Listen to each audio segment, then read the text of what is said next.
बिस्मिल्लाहिर्रहमानिर्रहीम अस्सलाम वालेकुम।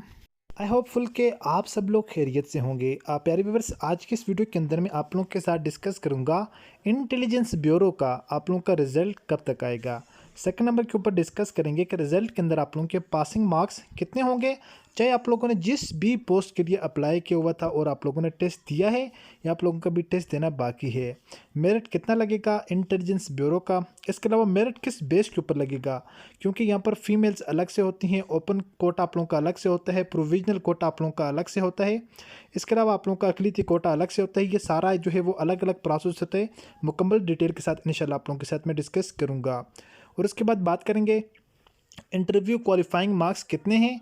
जिन स्टूडेंट के इतने नंबर होंगे वो स्टूडेंट इंटरव्यू के लिए उन स्टूडेंट को बुलाया जाएगा, यानी उन स्टूडेंट को इंटरव्यू के लिए कॉल लेटर रिसीव होगा। उसके बाद नेक्स्ट बात करेंगे time duration for each process, mean के हर जो प्रोसेस है, जिस तरह अभी आप लोगों का से आप लोगों के रिजल्ट तक, रिजल्ट से आपका इंटरव्यू तक, उसके बाद स्किल टेस्ट तक, उसके बाद मेडिकल तक, तमाम के तमाम प्रोसेस का आप लोगों को बताऊँगा। उसके अलावा आप लोगों को ये जो है वो कुछ मेरिट है, मेरिट के हवाले से डिस्कस करेंगे, तमाम तरह सूबों का अलग अलग सेपरेट। बाकी बात करेंगे स्किल टेस्ट का क्या प्रोसेस होता है। ये सारी की सारी मुकम्मल डिटेल वन बाई वन करके आपके साथ शेयर करने वाला हूँ, ठीक है। सबसे पहले टॉपिक ऑफ इंटरेस्ट होता है कि हम ये चीज़ें डिस्कस करेंगे स्टूडेंट के साथ। अब अगर आप लोगों की ये वीडियो रिक्वायर है तो आप लोग इस वीडियो को लाइक कर दें, चैनल पर न्यू आए हैं तो चैनल को भी सब्सक्राइब कर दें, साथ बेल आइकन के बटन को नोटिफिकेशन ऑल कर दें, ताकि आने वाली नेक्स्ट वीडियो की अपडेट सबसे पहले आप लोगों तक पहुँचती रहे। सबसे पहले आप लोगों को टाइम बगैर वेस्ट करने के लंबी चौड़ी डिटेल के साथ मैं आप लोगों के साथ मुख्तसर टू द पॉइंट बातें करूंगा, ठीक है, जो चीज़ें इंपॉर्टेंट होती हैं। अगर बात करें हम रिजल्ट की, तो रिजल्ट का क्या क्राइटेरिया होता है, क्या आप लोगों को आपके स्पेसिफिक मार्क्स दिखाए जाते हैं? तो उसका आंसर है बिल्कुल नहीं। आप लोगों का जो ली ऑन जो आपकी वेबसाइट थी, ठीक है जी, उसके ऊपर आप लोगों को आपका जो स्टेटस नज़र आएगा, स्टेटस आप लोगों का, क्या आप लोग पास हैं या आप लोग फेल हैं, ठीक है। आप लोगों का यहाँ पर स्टेटस आप लोगों का होगा टेस्ट पास या आप लोगों का जो है वो क्वालिफाइड, ठीक है जी। क्या होगा, पास या क्वालिफाइड आप लोगों का इस तरह स्टेटस लिखा हुआ नज़र आ जाएगा, ठीक है। बाकी आप लोगों का प्रॉपर रिजल्ट यहाँ पर नहीं शो होगा कि आपके फॉर एग्जांपल एक स्टूडेंट टेस्ट दिए, उसके 38 मार्क्स हैं, आउट ऑफ 60 में से 55 मार्क्स हैं। इतने स्पेसिफिक मार्क्स यहाँ पर नहीं बताए जाते, क्योंकि ये फेडरल की जॉब्स हो गई हैं, ठीक है। यहाँ पर आपको सिर्फ इतना बताया जाता है कि आपका टेस्ट पास है या फेल है, इतनी बात बताई जाती है। उसके बाद फिर आप लोगों का नेक्स्ट प्रोसेस आ जाता है, ये भी आप लोगों को फिर आप लोगों का नेक्स्ट प्रोसेस आ जाता है पासिंग मार्क्स। बल्कि सेकंड नंबर के ऊपर अगर रिजल्ट के बाद हम डायरेक्ट बात करेंगे मेरिट की ना, कि जो स्टूडेंट मेरिट के अंदर आएंगे उन स्टूडेंट को इंटरव्यू के लिए बुलाया जाएगा। लेकिन यहाँ पर जनरली एक मैं बात कर देता हूँ पासिंग मार्क्स की, क्या यहाँ पर पासिंग मार्क्स वाला प्रोसेस होता है या नहीं। स्टूडेंट अगर हम यहाँ पर बात करें पासिंग मार्क्स की, यहाँ पर आप लोगों का पासिंग मार्क्स का कोई क्राइटेरिया नहीं होता, लेकिन जनरली आपको एक इन्फॉर्मेशन के लिए बता दूँ, जिस तरह आप लोगों के 100 में से आप लोगों के पासिंग मार्क्स 14 होते हैं ऑल ओवर द डिपार्टमेंट्स के अंदर। इसी तरह अगर 60 के अंदर से हम देखें पासिंग मार्क्स का क्राइटेरिया, तो 60 के अगर 40% करें हम, सिमिलरली तुम्हारे पास आ जाता है 24, मीन के पासिंग मार्क्स आप लोगों के इतने बनते हैं। अब वो डिपेंड करता है कि आप लोगों की ये हाफ रखते हैं तो फिर 13 कर देंगे, लेकिन 60 का 40% बता रहा हूँ, 24 आप लोगों का बन रहा होता है। पासिंग मार्क्स यहाँ पर मैटर नहीं करते आप लोगों की सिलेक्शन के लिए। आपके इंटरव्यू के अंदर जो मार्क्स आपको क्वालिफाइंग तक ले जाएंगे वो आपके क्वालिफाइंग इंटरव्यू क्वालिफाइंग मार्क्स होंगे, वो उनका अलग क्राइटेरिया है, वो भी मैं आप लोगों के साथ जाकर जो है वो डिस्कस करता हूँ। बात करें अगर आप लोगों का मेरिट कितना लगेगा इंटेलिजेंस ब्यूरो का, तो मेरिट आप लोगों का डिपेंड करेगा 3 से 4 चीज़ों के ऊपर।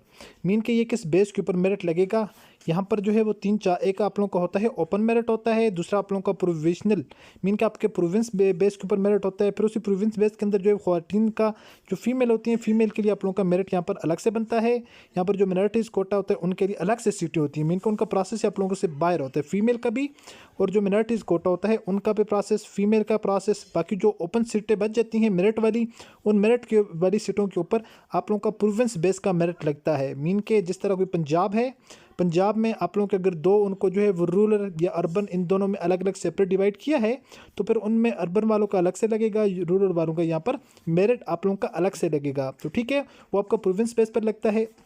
मीन के टोटल यहाँ पर जो है वो मेरिट लगता है वो 4 टाइप का लगते हैं ना। यहाँ पर अगर हम देखें, यहाँ पर एक जो है बिल्कुल मदम सा है, लेकिन डिस्कस करता हूँ मैं आपके साथ। पहले मेरिट है, फिर उसके बाद पहले पंजाब है, उसके बाद सिंध है, सिंध को 2 के अंदर डिवाइड किया हुआ, सिंध देही और सिंध शहरी, खैबर पख्तूनख्वा है, बलूचिस्तान है, उसके अलावा यहाँ पर जो है वो गिलगित बल्तिस्तान है, कबायली इलाका जात है, गिलगित बल्तिस्तान, आज़ाद जम्मू एंड कश्मीर। मीन के ये सारी पोस्टों का अलग अलग इन लोगों ने मेरिट बनाया हुआ है। यहाँ पर पहले आ जाता है ओपन मेरिट। ओपन मेरिट आप लोगों का डिस्ट्रिक्ट बेस के ऊपर लगेगा। ख़वातीन के लिए आप लोगों का मेरिट अलग से लगेगा। अक़लियतों के लिए जो नॉन मुस्लिम कैंडिडेट्स हैं उनके लिए अलग से मेरिट लगेगा। नॉन मुस्लिम कैंडिडेट में जो ख़वातीन हैं उनके लिए अलग से लगेगा। यहाँ पर नीचे मेंशन है, ठीक है, ये IB की एडवर्टाइज़ है। और जो यहाँ पर मेल हैं उनके लिए अलग से लगेगा। मीन के ख़वातीन के लिए अलग अक़लियती कोटा, जो नॉन मुस्लिम फ़ीमेल कैंडिडेट हैं उनके लिए अलग, जो मेल कैंडिडेट हैं नॉन मुस्लिम उनके लिए अलग, और जो बाकी मुस्लिम कैंडिडेट्स हैं उनके लिए यहाँ पर ओपन मेरिट के अंदर भी जो कुछ जॉब्स हैं। ओपन मेरिट में ये होगा कि ओपन मेरिट के अंदर ऑल ओवर द पाकिस्तान, पूरे पाकिस्तान में अगर फॉर एग्जांपल टॉपर कोई स्टूडेंट है, 60 में से किसी स्टूडेंट के 59 या 58 मार्क्स हैं, तो अगर फॉर एग्जांपल 10 जो है वो पहली सीटें हैं वो ओपन के अंदर चली जाएंगी, तो वो पूरे पाकिस्तान से जिन स्टूडेंट के सबसे टॉप नंबर होंगे वो उनके अंदर सिलेक्ट हो जाएंगे। बाकी फिर उनके जो है वो डिस्ट्रिक्ट बेस के ऊपर उनके प्रोविंस बेस के ऊपर, मीन के उनके प्रोविंस के अंदर फिर लिस्ट लगेगी। अगर मिसाल दे रहा हूँ 200 जो है सीटें हैं खैबर पख्तूनख्वा की, इन 200 सीटों के लिए अब कितने स्टूडेंट को जो है वो इंटरव्यू के लिए बुलाया जाएगा, तो इन 200 सीटों में 600 तकरीबन कैंडिडेट्स को इंटरव्यू के लिए बुलाया जाएगा। एटलीस्ट 600 स्टूडेंट को, ठीक है, इंटरव्यू के लिए बुलाएंगे। अब ये 600 कैंडिडेट्स वो कैंडिडेट्स होंगे जिनके टॉप टू बॉटम नंबर जो है वो 600 तक होंगे। अब इसमें मेरे एक्सपेक्टेशन के हिसाब से 45 के तक जो है वो तकरीबन कैंडिडेट्स आएंगे, ठीक है। 45 तक जिन स्टूडेंट के मार्क्स हैं उन स्टूडेंट को इंटरव्यू के लिए क्वालिफाई करवा दिया जाएगा। वैसे 40 to 45 ये मेरा एक्सपीरियंस कह रहा है, ठीक है।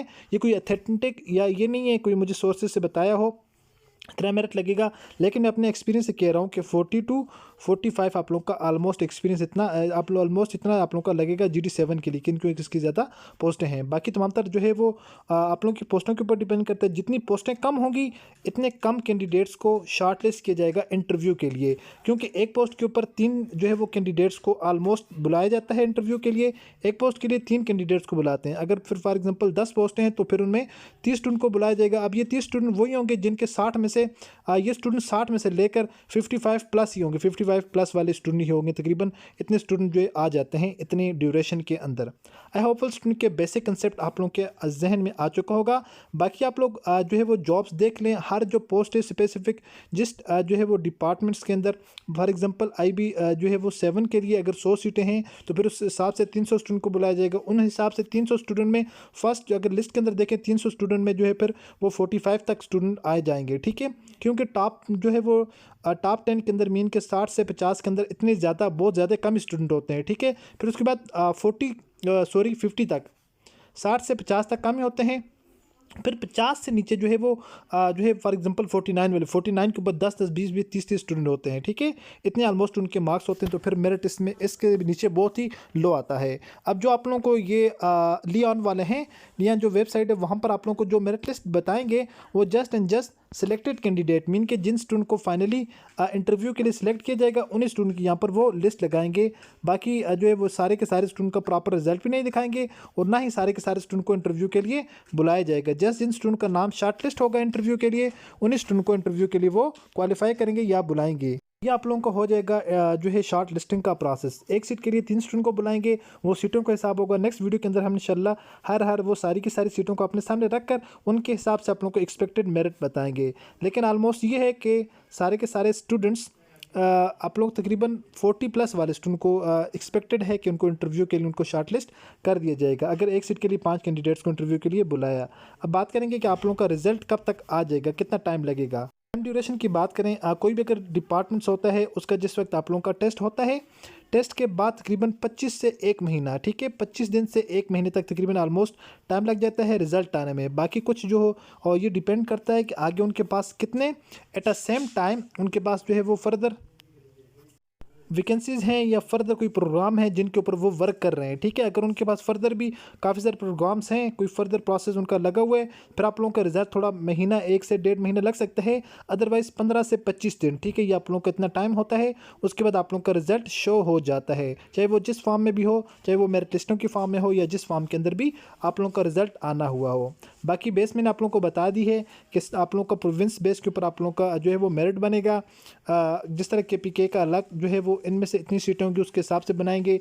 पंजाब का अलग, सिंध का अलग, खैबर पख्तूनख्वा का अलग, फाटा का अलग, कश्मीर का अलग, उसके अलावा बलूचिस्तान का अलग से मेरिट बनेगा। ओके स्टूडेंट्स, टाइम ड्यूरेशन की बात करें 20 से 25 दिन एक्सपेक्टेड टाइम है आप लोगों का रिजल्ट तक। उसके बाद आप लोगों का जिस वक्त रिजल्ट आ जाएगा उसके बाद शॉर्ट लिस्टेड कैंडिडेट्स को इंटरव्यू के लिए फिर नेक्स्ट मंथ के अंदर तकरीबन इसमें 1.5 मंथ लग जाता है, टोटल 2 मंथ लग जाएंगे आप लोगों के रिजल्ट से आने तक और शॉर्ट लिस्टेड जो है वो कैंडिडेट्स का इंटरव्यू स्टार्ट होने तक तकरीबन 1.5 से 2 मंथ की ड्यूरेशन लग जाती है। उसके बाद फिर फर्दर जो जिन स्टूडेंट का इंटरव्यू क्लियर हो जाता है उनको ऑर्डर लेटर मिलते हैं, फिर उनकी कुछ वेरिफिकेशन का प्रोसेस होता है, डॉक्यूमेंट्स की वेरिफिकेशन होती है, ठीक है।